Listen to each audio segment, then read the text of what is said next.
মানুষের জীবনের ভালো মুহূর্তগুলো যেরকম উপভোগ করতে হয় ঠিক তেমনি খারাপ সময়গুলো পার করতে হয়।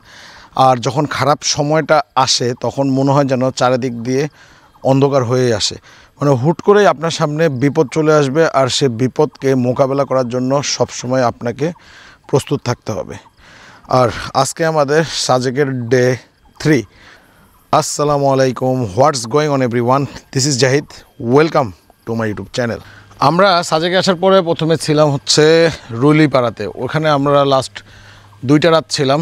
আর যেহেতু আজকেও থাকতে হবে সেহেতু আমরা চিন্তা করলাম যে রুইলিপাড়াতে তো যেহেতু ছিলামই সেহেতু আমরা আর আজকে রুইলিপাড়াতে থাকবো না। তাহলে আমরা কোথায় থাকবো? আমরা একটু নিরিবিলি থাকি। 2 দিন খুব মজা মাস্তি হয়েছে, তারপরে একটা দুর্ঘটনা ঘটছে। লাস্ট নাইট কেউ ঠিকমতো ঘুমাতে পারে নাই, অনেক পরিশ্রম করতে হয়েছে। আর যে কারণে আমরা যারা থেকে গেছি তারা চিন্তা করলাম আমরা একটু নিরিবিলি একটা রাত সাজেকে থাকি, আর দেখি যে সাজেকের কংলাক পাহাড়ের ওই দিকে থাকা যায় কিনা, আর ওখানে থেকে নতুনভাবে সাজেকে দেখার মতো কিছু বের করা যায় কিনা। আজকে আমরা যে রিসোর্টটাতে আসছি সেটার নাম এখনও জানা হয়নি, আর এটা কংলাক পাহাড়ে উঠার ঠিক একটু আগেই। রিসোর্টটা একদমই নতুন বানানো হইতেছে। এই যে আমাদের এই ভদ্রলোক সাকিব সৈকত। আমার রিসোর্ট আর কি নাম দিই নাই, খুব তাড়াতাড়ি লেখা উঠবে সাকিব সৈকত রিসোর্ট কংলাকের আগে। যাই হোক, সে সম্পূর্ণ 100% হালাল মিথ্যা কথা বলছে, এটা ওনার রিসোর্ট না। উনি এখানে এসে বলতেছে ভাই রিসোর্টটা অনেক নিরিবিলি আছে, এখানে আমরা থাকতে পারবো, এবং খুবই চমৎকারভাবে বানানো হইতেছে। রিসোর্টটা এখনও কমপ্লিট হয় নাই, এই পোর্শনটা জাস্ট কমপ্লিট হয়েছে। উপরে আমাদের আরও ভাই ব্রাদার আছে, আর আমরা দুজন নিচে। আর এই সেটটা এখনও কাজ চলতেছে। আর এইখান থেকে এই রিসোর্টটা হচ্ছে বাংলাদেশ সাইডের দিকে পড়ছে। লাস্ট 2 দিন আমরা মিজোরাম সাইডে ছিলাম, ভাবলাম আমাদের দেশকে বঞ্চিত করাটা ঠিক হবে না। আর আমাদের রুমের পিছনে এই যে একটা বিশাল বড় বারান্দা, আর এটা হচ্ছে আমাদের রুম থেকে বের হওয়ার দরজা। এই যে আমাদের রুম, ওখানে সে ফ্যান চালিয়ে চলে গেছে। এই দরজা দিয়েও যেরকম আমরা আসতে পারবো ঠিক তেমনি এটা হচ্ছে জানালা দিয়েও আসতে পারবো। আর এই যে এই সাইডটাতে নতুন করে করতেছে, এখনও কাজ কমপ্লিট হয় নাই। বড় গাছ থাকার কারণে, আর আমরা হচ্ছি নিচতলায়, এই কারণে আমাদের এখান থেকে পাহাড়গুলো একটু কম দেখা যায়। বাট এই পাশ থেকে যদি দাঁড়াই তাহলে চমৎকারভাবে আমাদের দেশের পাহাড়গুলো আমরা দেখতে পারতেছি।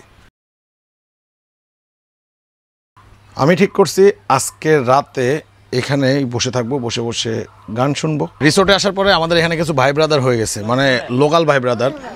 এই যে তারা। তোমার নাম কি? আমার নাম রাজ। রাজ ত্রিপুরা। তোমার নাম হচ্ছে সাকিব, তোমার নাম হচ্ছে আকাশ। আকাশ ত্রিপুরা। আকাশের সাথে আমি অনেকক্ষণ আগেই কথা বলছি, এই জন্য আকাশের নামটা মনে আছে। তোমার? আমার নাম হচ্ছে লায়ন ত্রিপুরা। লায়ন? লায়ন মানে কি? লায়ন মানে তো সিংহ।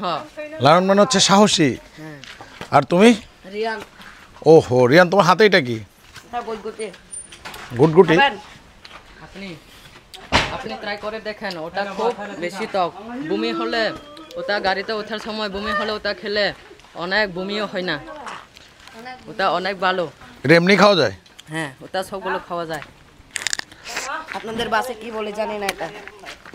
আমি তো এই ফল আগে কোনোদিন দেখিই নাই। এটা আমার বাসায় বলে গুটগুটি। গুটগুটি পাকা হলে কালো কালো হয়, অনেক মিষ্টি হয়। মানে এটা কাঁচা? মজা লাগতেছে। মজা লাগতেছে, মানে অনেকটা টক লাগতেছে, একটু কষকষ আছে, মানে কাঁচা এই জন্য। হ্যাঁ, কাঁচা। এটা পাকা অবস্থায় খায় না কাঁচা অবস্থায় খায়? কাঁচাও খায়, পাকাও খায়। পাকা অবস্থায় খাইলে তো আপনার সে লাগবে, এটা অনেক মিষ্টি। ও, অনেক সারও আছে পাক না হলে। মানে এটা কি আরো বড় হয়? হ্যাঁ। ও আচ্ছা। যাই হোক, আজকে যেহেতু লোকাল ভাই ব্রাদার পাই গেছি, আজকে আর কোনো টেনশন নাই। আর এখন আমরা বাইক নিয়ে তাদের সাথে একটু ঘুরতে যাব। দেখি, আর দুপুরে খাবারও খাওয়া হয় নাই, একসাথে রথ দেখাও হবে, কলা বেচাও হবে। আর সাজেকের লোকাল ভাই ব্রাদার নিয়ে এখন হচ্ছে আমরা ঘুরতে যাইতেছি। তারা বলতেছে যে এখানে নাকি একটা আম বাগান আছে, আর সেই আম বাগানটাতে নাকি যাওয়া যাবে। আর সাজেকে আমের দাম খুবই কম, মাত্র 10 টাকা পিস। এত বড় একটা আম, একটা আমি 400-500 গ্রামের মতো হয়ে যায় মাঝে মাঝে। ঠিক আছে চলেন তাহলে এখন আমরা আমবাগানে যাই। সাজেকে অনেকবারই আসা হয়েছে, রোদ বৃষ্টি শীত বর্ষা অনেক টাইমে সাজেকে আসা হচ্ছে, সাজেককে অনেকভাবেই দেখা হয়েছে, কিন্তু সাজেকে যে আমবাগান আছে সেটা জানা ছিল না। আমাদের ধারণা ছিল যে সাজেকের আমগুলো হয়তো খাগড়াছড়ি থেকে বা দূরে কোথাও থেকে কিনে নিয়ে আসে, কিন্তু এখানে এসে জানতে পারলাম যে সাজেকে নাকি আমবাগান আছে। সেই জন্য আমরা পুরো গ্যাং এখন রওনা হয়ে গেছে আমাদের আমবাগানের উদ্দেশ্যে। সামনে সাকিবের বাইকে 2 জন আর আমার বাইকে 1 জন। এটা এই যে আমবাগান, এদিকে আমাদের যাইতে দিবে? পরে আসার সময় যাব। ওরা বকা দিবে না? না। আর এই যে সাজেকের আমবাগান,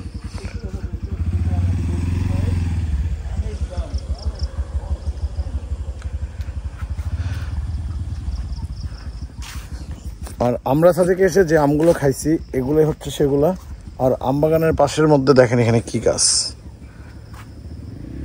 এই গাছটার নামটা আমি আগে জানতাম, এটা মনে নাই, যদি আপনারা কেউ জানেন তাহলে কমেন্টে জানাতে পারেন। আর আসলে এই সাজেকের আমগুলো খুবই মিষ্টি এবং একদমই কেমিক্যাল ফ্রি।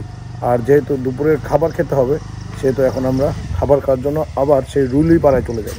আর আমবাগান দেখার পরে এখন আমরা দুপুরে খাবার খাওয়ার জন্য আবার সেই রুলিপাড়ার দিকে রওনা হয়ে গেছি। ঘড়িতে সময় হচ্ছে 2:20। মজার বিষয়টা হচ্ছে আমরা যে জায়গাটাতে আছি, আই মিন কংলাকে, হ্যাঁ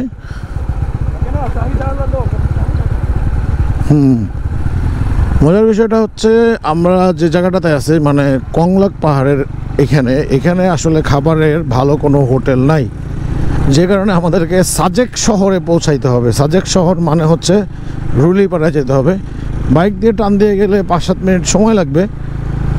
এইটাই হচ্ছে এখানে একটা প্যারা, কিন্তু আপনি যদি একটু নিরিবিলি থাকতে চান আমি আপনাদেরকে সাজেস্ট করবো যে আপনারা এই সাইডটাতে থাকেন। বর্ষাকালের ফিলটা সাজেকে আসার পরে পাচ্ছি, মানে এইখানকার পাতাগুলো একদমই সবুজ। খাগড়াছড়িতে ঢোকার দিন আর এখানকার গাছপালাগুলো এত সবুজ ছিল না, যে কারণে মনটা একটু খারাপ ছিল যে বর্ষাকালের পাতা কেন সবুজ না, কিন্তু সাজেকে আসার পরে সেই মনটা একদমই ভালো হয়ে গেছে। এখানে গাছের পাতা এমন কোনো গাছ নাই যেই গাছের পাতা নাই, আর যেই গাছে পাতা আছে সেই গাছের পাতা 100% সবুজ কালারেই আছে।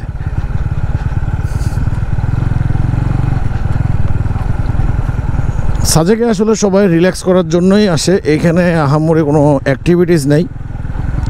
খুব স্ট্রং থাকলে আপনারা ঝর্ণায় নামতে পারেন যদি মানসিক ও শারীরিকভাবে অতিরিক্ত সক্ষম হন। আমি এতবার সাজেকে আসছি, বাট ঝর্ণায় নামছি 2 বার। প্রথমবার নামছিলাম আবেগে আর দ্বিতীয়বার নামছিলাম বিবেকের তাড়নায়, কারণ আমার সাথে যারা আসছিল দ্বিতীয়বার তারা কেউ ঝর্ণায় যায় নাই, যে কারণে তাদের গাইড হিসাবে আমাকে যেতে হয়েছিল। আর এই 2 বারে আমি প্রচুর শিক্ষা অর্জন করে আমি চিন্তা করছি দরকার নাই। আর এটা হচ্ছে সেই সাজেক 0 কিলোমিটার, আর এইখানটা দিয়ে সন্ধ্যার সময় প্রচুর খাবারের দোকান বসে, যে জিনিসটা আমার কাছে খুবই ভালো লাগছে।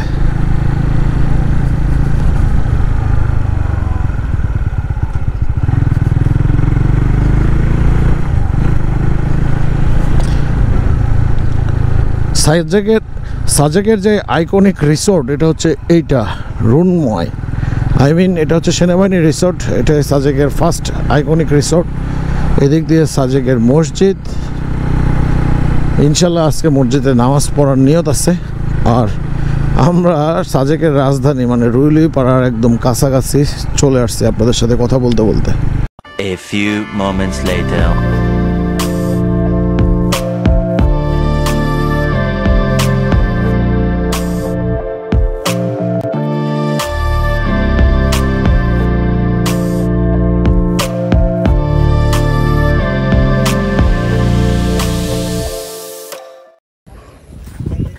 আর দুপুরে খাওয়া দাওয়া করার পরে আমরা চলে আসছি হচ্ছে চাচার দোকানে চা খেতে। আর এই চাচার দোকান খুঁজে বের করেছে আমাদের সাকিব ভাই। মানে আজকে দুপুরে খাওয়াটা খুবই সুন্দর হয়েছে, কারণ আমার অনেক ক্ষুধা লাগছিল। আমার যখন অনেক ক্ষুধা লাগে তখন পাথর চাপাই খাইলেও আমার খুব মজা লাগে, তারপরেও খাবারের মান কিন্তু খারাপ না। আপনাদেরকে আমি রিকমেন্ড করব যে যদি সাজেকে আসেন এই হোটেলটাতে অবশ্যই একবার হলেও খাবেন। অন্য হোটেলগুলোতে আমি খেতে নিষেধ করব না, কিন্তু এই হোটেলটাতে খেতে বলবো। আর আমরা দুপুরে খেলাম হচ্ছে শুটকির ভর্তা, বাঁশকরল, ব্যাম্বু চিকেন এবং আলাদা আরেকটা চিকেন। দুইটা চিকেনের মধ্যে পার্থক্য খোঁজার ট্রাই করলাম, কিন্তু ক্ষুধার জন্য কিছুই বুঝতে পারলাম না। আর খাওয়া দাওয়া শেষ করে এখন যেহেতু বিকাল, আমরা এখন চা খাবো। 2000 years later. চাচার দোকান থেকে চা নেওয়ার পরে একটা জায়গা আছে, সেখানে বসে চা খেতে খেতে আপনাদের সাথে কথা বলতে চেয়েছিলাম, কিন্তু ওই জায়গাটাতে যেতে আমাকে অনেকক্ষণ সিরিয়ালে দাঁড়ায় থাকতে হয়েছে। আর অনেকক্ষণ বলতে প্রায় 1 ঘন্টার উপরে, মানে এত মানুষ এখানে আসে শুধুমাত্র ছবি তোলার জন্য। আমি খাবো চা, কিন্তু তারা এখানে ছবি তুলবে। এই কারণে আমি আর সাকিব ভাই চিন্তা করছি এখানে আমরা সন্ধ্যার পর পর্যন্ত থাকবো, এখানে বসে বসে গল্প করব, চা খাবো। এই তো এই জায়গাটাতে বসে ওই দিকে তাকিয়ে তাকিয়ে যদি চা খাওয়া হয়, আর চা না খেলেও যদি বসে থেকে শুধুমাত্র একটু গল্প করা হয়, আমার মনে হয় জীবনের অনেক কাজে লাগা সময়গুলোর মধ্যে এটা একটা। আর এই যে চায়ের কাপ, উপরের ওই দোকান থেকে চা নিয়ে চলে আসছি, এখানে এখন বসবো।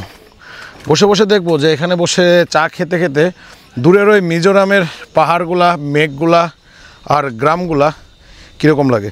আসলে সাজেকের এই রাস্তাটা দিয়ে সবাই কংলাক পাহাড়ের দিকেই যায়, কিন্তু ঠিক কংলাক পাহাড়ে ওঠার আগে হাতের ডান দিকে এই বুড়া চাচার দোকান। আর এই দোকানে এসে যদি আপনি 1 কাপ চা খান, এই 5 টাকার চায়ের সাথে এই 5 লক্ষ টাকা দামের ভিউ, আপনার মন প্রশান্ত হবে, আপনার দেহে শান্তির সঞ্চার হবে। মনে করেন এখানে আপনি বসে আছেন, আপনার আশেপাশে কোনো সাউন্ড নাই, কোনো যানবাহনের শব্দ নাই, কোনো কোলাহল নাই, কোনো ট্রাফিক সিগন্যালেরও সাউন্ড নাই। আপনি আর এই প্রকৃতি আর সাথে এই চা, এখানে বসে বসে শুধুমাত্র ঝিঝি পোকার ডাক শুনবেন।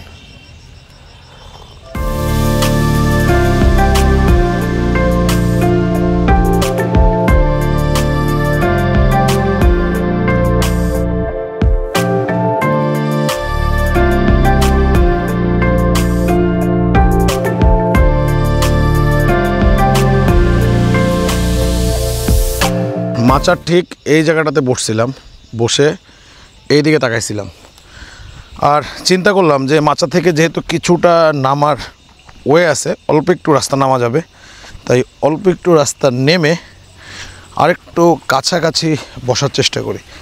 এখানে হয়তো মাচা নাই, কিন্তু সুন্দর বাতাস আছে। আর এই যে দেখেন এখান থেকে অনেক দূরে এই যে একটা রাস্তা দেখা যাচ্ছে, এই রাস্তাটা,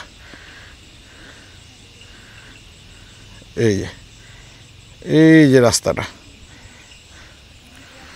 ওটা হচ্ছে পুরোটাই মিজোরামের অংশ। মাচার উপর চাইলেই বসা যায়, আর যদি আমার মতো আরেকটু সাহস খাটান যে ঝিঝি পোকার ডাকগুলা আরেকটু কাছ থেকে শুনবেন, তাহলে এখানে এসেও বসতে পারেন। আকাশটাও মেঘলা, সন্ধ্যা হয়ে আসতেছে।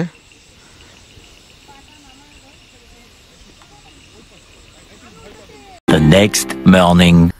Good morning from Sajek.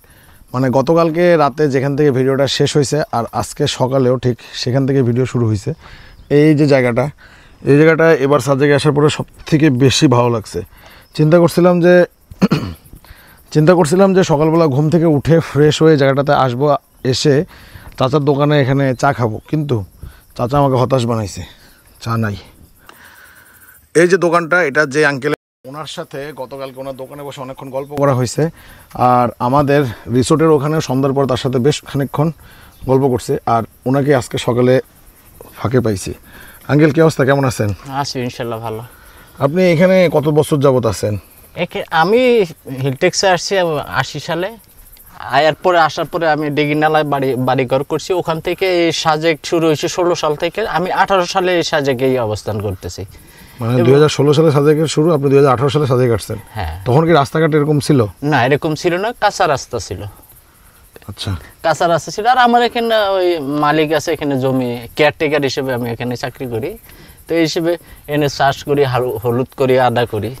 এখানে আদা এমনি বিক্রি হয়, সস্তার সময় যখন বিক্রি হয় তখন হয়তো 50 টাকা 60 টাকা, এখন আবার 400 টাকা কেজি। আবার হলুদ গতবার গেছে 4000 টাকা মন, এবার 10,000 টাকা মন শুকনাটা। আপনি এখানে কেয়ারটেকার করেন, মানে আপনার মালিকের এখানে কি জমি? মালিকের এটা জমি এসে এখানে রিসুট করবে এই জন্যই আর কি এটা লিস্টে নেওয়া হয়েছে। ও মানে উনি রিসোর্ট বানাবে সেজন্য। তাহলে আপনি 80 সাল থেকে এখানে এসে কি করা শুরু করছেন, মানে 16 সালের থেকে এখানে এসে কি করেন? এখান থেকে আসার পর শুধু এই বাগানের কাজই করি। আর 80তে যখন আসছি তখন আমি ওই বাড়িতেই ছিলাম, তারপরে কর্মজীবী করছি 2086 সালে আমি সৈনিক ডিপার্টমেন্টে যোগদান করি এবং 2001 সালে আমি চাকরি ছেড়ে দিই আনসার ডিপার্টমেন্টে। তো এই অবস্থায় আছি, ছেলে মেয়ে 2 জন। আর আপনার ওই দোকানটা হলো সন্ধ্যা পর্যন্ত খোলা থাকে, আর সন্ধ্যার পরে হচ্ছে আপনি এখানে দোকান? এখানে এই ঘরের ভিতরে, মানে আপনি এখানে থাকেন হ্যাঁ, আর এইটাই আপনার দোকান? জি। আর আঙ্কেলের বাসাটা হচ্ছে একদম এই পাশটা যদি বের হওয়ার জায়গা থাকতো তাহলে তো এখানে বসে এদিকে সারাদিন দেখা যাইতো। অবশ্যই আপনারা সারাদিন এগুলো দেখতে দেখতে আপনাদের কাছে আর এখন আর এগুলো ভালো লাগে না। ওই সাইডে দরজা ছিল, দরজা বন্ধ করে দিছি এই জন্য আর কি। মানে ওই পাশ দিয়ে দরজা ছিল? হ্যাঁ, দরজাগুলো আটকে দিছি, এখন মানুষ যেহেতু থাকে না, ঘর নষ্ট হয়ে আগে গেছে। কেউ থাকতো না, আপনি একাই থাকতেন? এই মাঝে মাঝে ড্রাইভার টাইভার এরা থাকে আর কি, ড্রাইভাররা থাকে, আমিও থাকি, হয়তো আমার ওই ছেলে মেয়েরাও এসে থাকে, বন্ধু বান্ধব থাকে। যাক, তো ভালো। আমার যাই হোক, আঙ্কেলের সাথে কথা বলে খুবই ভালো লাগলো। আর আজকে আমরা এখান থেকে বের হয়ে যাব সকাল 10:30টার স্কট। এই যে আমাদের সাকিব সৈকত, সে বসে বসে এখানে চা পান করতেছে। তাহলে চলেন এখন রুমে যেয়ে রেডি হয়ে আমরা বের হয়ে যাওয়ার জন্য